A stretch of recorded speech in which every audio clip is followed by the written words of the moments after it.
लोगों का हुजूम है इस गांव में, घर में, छत पर। जिस घर में मैं मौजूद हूं ये भरत तिवारी का घर है, गांव ये भरत तिवारी का है। पूरे गांव में बगल में महापंचायत चल रही है और इस घर में छत पर से लेकर के उस कमरे में, जिस कमरे में वो माँ है, और उस माँ का दुख समझा जा सकता है। इस दुनिया में उससे बड़ा दारुण दुख कोई नहीं हो सकता है जिसका जवान बेटा इस दुनिया से चला गया हो और दुनिया की आंखें खोलकर, जैसा लोग कह रहे हैं कि उसने दुनिया की आंखें खोल दी है और उसके बाद गया है। ये इनकाउंटर नहीं है, हत्या है, फांसी की सजा होनी चाहिए।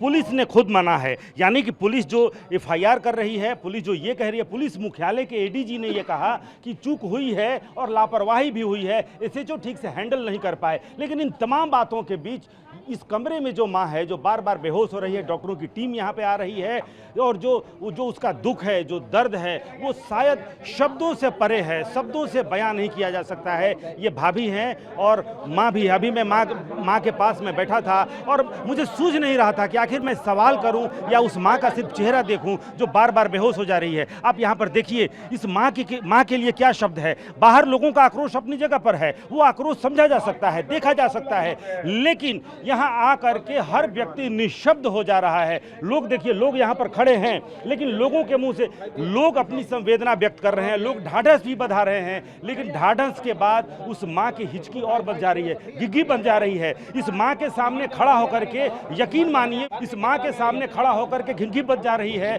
और समझ में नहीं आ रहा है कि हम कुछ पूछें क्या, माँ से कुछ पूछें क्या, पूछें भी तो क्या पूछें। जिसका जवान बेटा चला गया हो, जिसकी संवेदना में हजारों लोग आक्रोशित हैं और ये सिर्फ घर का मैं आपको दृश्य दिखला रहा हूं, लेकिन घर के बाहर अगर आप जाएंगे तो देखिए, इस कमरे में थी लेकिन बाहर लाया गया। लोग, जो गांव के लोग हैं, जो परिजन हैं, ये भाभी हैं, माँ हैं, ये सुबह से ही लगे हुए हैं। लोग कह रहे हैं, अभी मैंने देखा डॉक्टर्स की टीम आई थी, लेकिन बार बार अभी भी अगर आप देखेंगे तो माँ बेहोश पड़ी हुई है। माँ तो बार बार चीख चीख कर ये कह रही थी कि इनके साथ हुआ क्या है, किस तरीके से उनके आंखों के सामने। और भाभी छत पर थे, सब कुछ देखा गया। क्या आप लोगों को उम्मीद जग रही है? जब लोग जगे हुए हैं तो आप लोगों को उम्मीद जग रही है? हाँ, जग रही है, हमको विश्वास भी है अन्याय हम लोग को मिलेगा। आप भी थी उस वक्त जब भरत तिवारी छत पर थे गाँव में? हाँ, हम भी थे। जो अब न्यूज में तो अब देख ही रहे हैं, तब क्या बार बार। इनकी हालत बहुत खराब है। हाँ, हालत इनका बहुत खराब है। लगता है कि अब मिल जाएगा, न्याय मिलेगा? हाँ, हम लोग का उम्मीद है कि अन्याय मिलेगा। आप लोग क्या चाहते हैं? क्या चाहते हैं? क्या भरत तिवारी का जो सपना था उसको पूरा किया जाए, और जो इसमें पूछे प्रदीप, जो पटना में बैठ के आदेश दिया है जिसने, उन लोगों को फांसी की सजा दी जाए।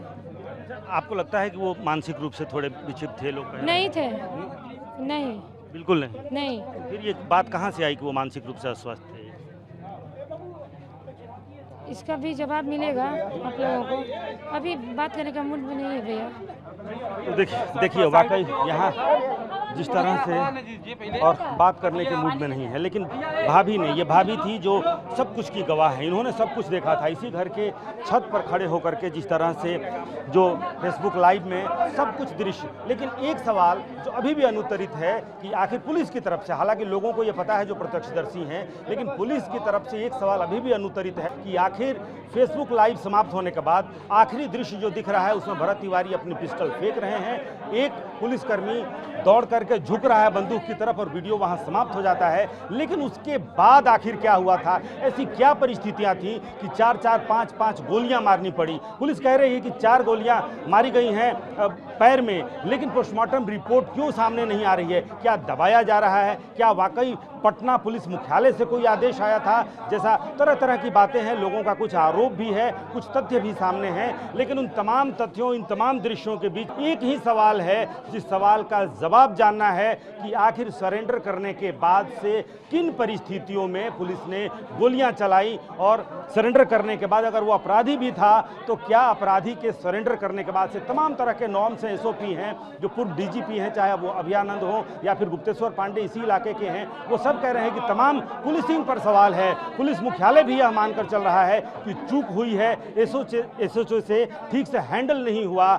लेकिन जब जिससे ठीक से हैंडल नहीं हुआ या जो भी बातें हैं, लेकिन एक बच्चे की जान चली गई, और जिसे आज ये जो लोग जुटे हैं, कोई भगत सिंह कह रहा है, कोई चंद्रशेखर आज़ाद कह रहा है, कोई कह रहा है वो शहीद हो गए। तमाम तरह की बातों के बीच सबसे अहम और सबसे इस वक्त जो दृश्य जो हिला देने वाला है वो है उस माँ का दुख जो इस वक्त बेहोश अपने घर में पड़ी हुई है।